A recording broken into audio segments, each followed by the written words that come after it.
Hello everyone and welcome back to DC Central, and in today's video we're going to be ranking all 5 seasons of Legends of Tomorrow from the worst to the best in my own personal opinion, so let's discuss. So Legend of Tomorrow wrapped its 5th season about a week or so ago with a pretty incredible season finale in my opinion, and with that we now have 5 full completed seasons, and we can actually say that officially about Legends of Tomorrow because this is the only show this year that was actually allowed to fully complete its season, you know, excluding Arrow of course, which came out much earlier, but Legends was able to finish its entire season, so we do have 5 full complete seasons of Legends of Tomorrow. So I thought, given the fact that I've ranked all 8 seasons of Arrow, all 6 seasons of The Flash, and all 5 seasons of Supergirl, it would only be appropriate to rank all 5 seasons of Legends of Tomorrow as well, just to further complete the collection, if you will. So with all that said, let's dive into it. Of course, this is just my own personal opinion, this is just my own personal ranking of the seasons of Legends of Tomorrow. Make sure you leave your own personal ranking in the comment section down below, would love to hear your thoughts, and we could discuss the different seasons, because Legends of Tomorrow, I think, is maybe the most, I'd say it's definitely the most, you know, controversial show of the Arrowverse. It's definitely the one that has the most varying opinions, and I think depending on who you speak to, that will really determine how they personally feel about each season. I think it's very interesting to look at Legends in that way. So anyway, with all that said and all out of the way, let's go. Kicking off my list at number 5, we have Season 4. Now this was easy to me, this was by far the easiest to select at the bottom of the season. I hated this season, like honestly, I am not going to hold it back, like I really did not appreciate what this season did. And it was even more disappointing because I was really looking forward to this season. Season 3 is incredible, and I was really excited to see where they were going to go with that. And for me, this season just went in the complete wrong direction. This season essentially took the route of a straight-up comedy and decided to come up with jokes first and then write a story around it, rather than the other way round, which proved to be incredibly successful in previous seasons. For me, Season 4, I think they just took all the wrong elements and focused on it, and all the things that were incredibly funny about Legends, they really focused on, and therefore overexposed them, which made them no longer very funny. Like Gary, for example, as a character, Gary was hilarious in Season 3. Every time he'd show up, it was really funny. He'd have a great scene-stealing moment, and then he'd leave, and we wouldn't see him again for a few episodes. Whereas in this, he kind of felt like a season regular. He was in the show that much.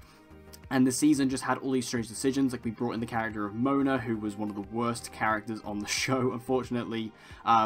And also, I just didn't really like the story overall. I didn't like the idea of these mythical and magical creatures from fairy tales and stuff like that coming out. It seemed funny in concept, but in execution it just came across as a bit silly.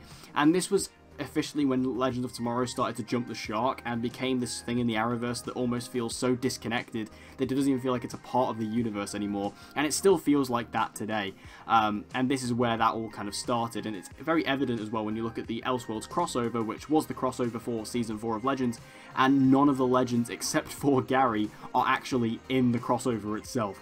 And I think that's very evident as to, you know, the direction the season went in. Again, for some people, they really like this direction, and that's what I meant earlier when I said depending on who you speak to, it can very vary as to, you know, what seasons they like. Some people really like this new direction of Legends, but for me, I really didn't like it, and I was very, very close. You can ask, obviously, Dan McCants, my co-host on Honor Thy Podcast, about this, and I even mentioned this on Honor Thy Podcast back when Season 4 was airing. I was very, very close to dropping this season towards the end. It was just, at that point, it was so close to finishing that I thought I might as well just ride it out. But this season almost made me want to quit the show, and that's how bad it was.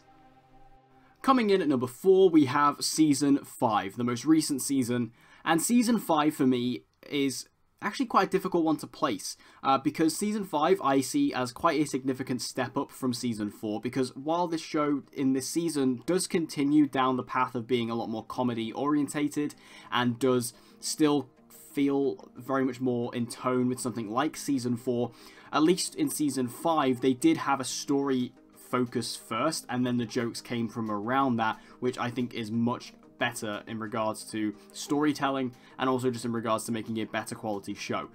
Now, Season 5, I have put in this spot, and the my number 3 spot, which you'll see, the reason why I put them in that specific order is because this season still does have some moments that really frustrates me. This season does have a lot of moments that I really can't stand, and there's also an episode in here that I really couldn't stand that I actually didn't go all the way through with because I thought it was terrible, which was the sort of high school college episode. I really didn't like that one. I thought it was just, that felt straight out of season 4 for me, and I hated it. But in defense of season 5, I think it does a lot right. Again, I like the story. What's really interesting about season 5 of Legends is that it's the only season of the Arrowverse really that felt truly impacted by Crisis, because everything else in the Arrowverse, it had, you know, changes here and there, and we got to see a few different effects and stuff like that. But Legends Season 5, the whole story of Season 5 of Legends is literally brought on because of Crisis, and literally without Crisis, the story of the season wouldn't have happened. So this season does actually feel the most impacted by Crisis than any other show in the Arrowverse. So even though I talk about how disconnected it is, it was also directly impacted by Crisis, which I really enjoyed. Also, I liked a lot more of the character stories, especially Mick in particular. Mick has been a character that I haven't particularly loved in Season 4, just because even in Season 5, he does feel like he just doesn't really do much anymore. He's literally there to do one-liners and that's it.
Coming in at number 3, we have Season 1. Now, Season 1 isn't that popular among fans from what I can gather. I think the general consensus is that this season is pretty messy, and I can understand why. I mean, tonally, this season is a bit all over the place. It doesn't quite know what it wants to be. This season is very much finding its feet. It's very much trying to discover what type of show it wants to be, and for that, it does take itself quite seriously. Like, this season is quite serious, it is quite dark. Even though it is a time travel show and you do have all the fun antics that come with that, it just does feel a bit dark and a bit serious, which it clearly didn't work. And you know, when you get to Season 2, that's massively changed and switched up. But for this first initial season, the tone does feel a bit off, and again, it does kind of waver from episode to episode, which can be a bit bizarre.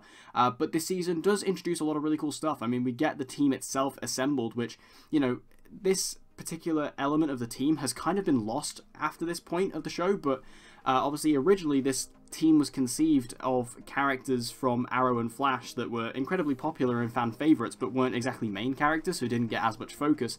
So this team, you know, this season has a really awesome team. You know, you have Sarah, you have Ray, you have Mick and Snart, you have Firestorm. You've got a really awesome team, and then you have 2 new members of Hawkman and Hawkgirl, which granted I didn't love them, but you know, it's still cool to get new characters. And also, Rip Hunter was a huge part of this season. I miss Rip so much. He was such a good part of the show, you know, in these first 3 seasons. He was great. Arthur Darvill was fantastic. And he really gets probably the most to play on in this season, because he is the leader of the Legends in this season, which as much as I obviously adore Sarah as a character, and I love her as a leader, I just miss having Rip on the ship in general, because he was great. Now, while this season does have a lot of positives, and I think overall this season is a lot of fun, I really actually like Legends Season 1 quite a lot. The problem with this season comes from the fact that the story overall just isn't that interesting. Like, Vandal Savage as a villain was pretty terrible, and again, the way that ties into Hawkman and Hawkgirl, they were both pretty poor characters, and we kind of saw this coming when you look at the Heroes Join Forces crossover, which set up Legends of Tomorrow. That really didn't do a good job of really establishing this story and these villains as a threat. And when you tie that into the actual season itself, it just wasn't that interesting, especially when the Time Masters come in, which I think the Time Masters probably should have been the villain overall, rather than focusing on Vandal Savage, but Still, I think this season did have a really good start of building the foundations. We got a really good look at the relationships between the characters, the way they all got brought together and stuff like that. And again, having like extensive and extended Arrowverse characters as part of the show, I really appreciated. It's just, unfortunately, it just suffers a little bit in comparison to some of the other seasons due to its tone and due to its story. Coming in at number 2, we have Season 2, and Season 2 I really love. I think that this season, again, it took what Season 1 wanted to do, and it just really found its footing and found its stride in regards to its tone. It just really lightened everything up a bit and made it a bit sillier, but also still had a good story at the heart of it, and I really enjoyed all that. The way that this season carried on the stories of the characters, I really appreciated. I like what Sarah goes through in this season with the loss of Laurel. I think the way they tie that in the Season 2 finale is beautiful. I think that, you know, her story kind of carrying on from what we saw in Arrow Season 4 and moving on with that, I thought was really well handled. Same with Ray. I think that they all just get a lot of really good play in this season. We also get a couple of new additions to the Legends who I really enjoyed. Like, we got Nick Zano as Nate Haywood, who was a great addition, and we also got Maisie Richardson-Seller as Amaya at this point, and Amaya I think is one of the best characters we've ever had on the show. So we got a lot of really awesome new additions. What they did with Rip in this season was really interesting. I didn't expect them to go down the villain route with him, but the way they went and explored it I thought was really cool. We also got the best villains of the show, in my opinion, in this season in the form of the Legion of Doom. You know, the fact that the Legends were this team of Arrowverse characters, it was really cool to get a team of Arrowverse villains. You know, we got Reverse Flash, we got Malcolm Merlin, we got Damien Dark, and Captain Cold. I thought that was a really awesome idea to do the Legion of Doom, and the way that evolved into like the Doom World episode towards the end, where we got to see how the Legion of Doom had taken over the Earth and how each one had kind of done their own thing, and it really expanded on their characters a bit more, because we got to see like Malcolm Merlin, who, obviously Malcolm Merlin at this point isn't really much of a villain anymore, so I like the fact that in this Doom World episode we kind of look at Malcolm and he hasn't really done anything evil. He's basically just brought Tommy and his wife back to life, and that was all he really did. Whereas in comparison to Damien, who, you know, he became the mayor of Star City and he took out all the remaining vigilantes. We got to see that, you know, case full of vigilante masks, which was awesome. We even got like a cameo of Emily Bett Rickards as Felicity as a vigilante in this episode, which was awesome. And we got like some just really awesome stuff in this. I thought it was a really great season. It had a great story. I like the Spear of Destiny. Even though Season 5 does kind of copy this storyline, I still think it was really well done here. And I think that Season 2 has a lot of really great historical periods, historical people. This still had, even though it had a bit more of a wackier story and a bit more of a mythical story, it still kept the historical side of it full front, and I really enjoyed that side of it too, because I think that the history side of it, you know, the time travel side of Legends of Tomorrow has kind of been lost in the later seasons, because again, it's not really focusing on that. So I think that this season really hit its stride, and it finally knew and settled down into what it wanted to be. But taking the top spot for me, my number 1 is Legends of Tomorrow Season 3. This is easy for me. Season 3 is one of my favourite Arrowverse seasons on the whole. I reckon if I did my top 5 Arrowverse seasons, I think Legends Season 3 would come into it. I just thought this season was fantastic. It really nailed the show. It really got what it wanted to be now, and like I say, Season 2 started to finally hit that stride. Season 3 took it and did a home run. This season really nails it. It's just so brilliant, because the story is fantastic in this season, and it's so engaging and so fun and so interesting. It keeps you on the edge of your seat the entire way through with the idea of these elemental totems. I love any time a show or a movie brings in elemental powers, and that's exactly what the season did. We got the elemental totems of Zimbazi, and that was awesome. I loved all that.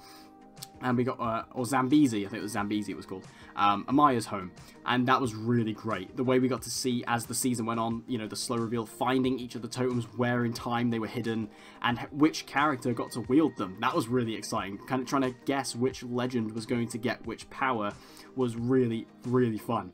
And we also got new additions in this season as well. We got Zari, who, as I said earlier, Zari is one of my top 3 favorite legends. I love Zari, and she's absolutely awesome in this. I really enjoyed her in this season, and you know, I've said that over time Legends has kind of forgotten about bringing in other Arrowverse characters, but in this season, in the back half, we actually got Kid Flash from The Flash. We got Wally West in the back half of the season, which was incredible. We actually got a speedster on the show, which was awesome. We even got Jesse Quick for an episode. That was really cool. This season just knew what it wanted to do. It also introduced the Time Bureau, which was just a really interesting element, because again, it added a different dimension to Rip. It also introduced Ava, who became one of the most popular and huge characters on the show. I love Ava, and she came in the season. Again, Gary was really funny in this season, even though I think he has had less of an impact as the show's gone on, because I think he's been overexposed. In Season 3, he was used perfectly. I think this season just absolutely nailed everything. Damien Dark comes back in this season as well, who was great, especially because he isn't really as much of a villain here, but he kind of just to be a bit more fun and a bit more, like, he's genuinely hilarious in this. And Nora is introduced as well, Nora Dark, she was great. I think that this entire season really nails the perfect blend of story and comedy, because the story is so good in this season, and again, so engaging because the elemental stuff, I really loved just going on that journey. But then at the same time, the show really nailed these jokes and this humor that really came from that story, and it just made it genuinely laugh out loud hilarious. I still go back and watch these episodes and have an absolute blast. I'm still laughing my head off watching these episodes, because I think they are just so well written. They're so funny. The way the characters interact with each other, it's just perfect. Like, this season is genuinely perfect. I love it. I have no complaints with it. And as I said, if you gave me my top 5 personal favorite Arrowverse seasons, I pretty much would put money on Legends of Tomorrow Season 3 being in there. So there you have it. There's my personal ranking of all 5 seasons of Legends of Tomorrow from the worst to the best. In my own personal opinion, of course, as I said at the beginning, this is just my own personal opinion. Make sure you leave your own personal ranking in the comment section down below, because our lists, I'm sure, are going to differ. I think that, again, as I said, everyone has a different opinion when it comes to Legends, so make sure you leave your own thoughts in the comments down below. I can't wait to have a discussion with you guys. And as always, if you want to see more DC content like this and Legends of Tomorrow content like this, be sure to subscribe and hit that notification bell so you don't miss any uploads from DC Central. And I hope to see you guys again in my next video.